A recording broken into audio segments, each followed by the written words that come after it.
Virat Kohli fail అవ్వడం కాదు, single digit score కూడా దాటట్లేదు. క్రికెట్ అనేది pure starts based game. Virat Kohli ఈ మ్యాచ్ లో ఎందుకు ఫెయిల్ అయిందని మీరు అందరూ అనుకుంటున్నారేమో, బట్ నేనేమంటానంటే ఫస్ట్ ఇన్నింగ్స్ బ్యాటింగ్ చేస్తున్నప్పుడు రీసెంట్ గా చాలా స్ట్రగుల్ అవుతున్నాడు, చాలా మ్యాచెస్ లో ఫెయిల్ అవుతున్నాడు. ఫెయిల్ అవ్వడమే బ్యాడ్ థింగ్ అంటే లాస్ట్ 5 మ్యాచెస్ లో కనీసం డబుల్ డిజిట్స్ కూడా దాటలేదంటే అర్థం చేసుకోండి విరాట్ కోహ్లీ ఏ రేంజ్ లో స్ట్రగుల్ అవుతున్నాడో. బట్ ఈ స్టోరీ జస్ట్ ఫస్ట్ ఇన్నింగ్స్ కి మాత్రమే పరిమితం. అభి దేకో పిక్చర్ బాకీ హేనా. సెకండ్ ఇన్నింగ్స్ లో మాత్రం ఫస్ట్ ఇన్నింగ్స్ కసి మొత్తం తీసుకుంటున్నాడు మన king Virat. Second innings batting చేస్తున్నప్పుడు లాస్ట్ 5 మ్యాచెస్ లో ఒక 70 ఉంది, ఒక నాట్అవుట్ 100 కూడా ఉంది. అంటే ది బెస్ట్ గా ఉన్నాడని ఆ స్టార్ట్సే చెప్తున్నాయి.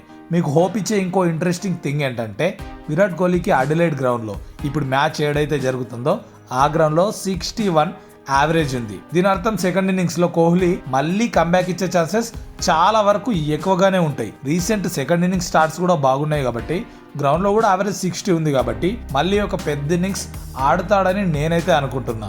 మీరేమనుకుంటున్నారు మావా? ఇది వీడియో నచ్చితే ఒక లైక్, షేర్, సబ్స్క్రైబ్ చేసుకో మావా. కంటెంట్ ఇస్తూనే ఉంటా. అండ్ ఇలాంటి ప్యూర్ స్టాట్స్ బేస్డ్ అనాలిసిస్ కోసం క్రికెట్ బస్ తెలుగుని ఇన్స్టాగ్రామ్లో, యూట్యూబ్లో, ట్విట్టర్లో ఫాలో అవ్వండి. ఎవ్రీథింగ్ స్టాట్స్ బేస్డ్ ఉంటుంది.